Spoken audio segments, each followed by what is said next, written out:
अच्छी दोस्ती का मतलब भी यही नहीं है। थोड़ा सा दिमाग लगाओ। अच्छी दोस्ती आप किसे कहते हो? वो जो आप कुछ भी करो और आ करके आपको चढ़ाता रहे, हाँ हाँ कर कर कर कर कर, कर। आप कोई गलत काम भी करो, करना करना करना, उसको अच्छी दोस्ती कहोगे? क्योंकि वहां पर क्लैश नहीं होगा कभी भी। जो आपकी हाँ में हाँ मिला रहा है, वहां पर कोई लड़ाई झगड़ा नहीं है, क्योंकि उसका कुछ जा नहीं रहा ना। आप जीते हो जियो, मरते हो मरो, कहता मुझे क्या फर्क पड़ता है। अच्छी दोस्ती किसे कहोगे? कि अगर उसको लड़ना भी पड़ रहा है आपसे तो लड़ रहा है।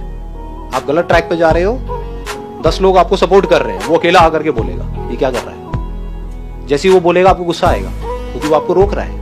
कोई भी हमको रोकता है, हमको अच्छा नहीं लगता ना, तो उससे हमारी लड़ाई भी होगी। लेकिन लॉन्ग टर्म में आपकी अच्छी दोस्ती किससे होगी? क्योंकि आज नहीं तो कल आपको समझ आ जाएगा ना, या नहीं आएगा, इतने बेवकूफ आ जाएगा ना कौन हमारा असली दोस्त है और कौन नकली दोस्त है।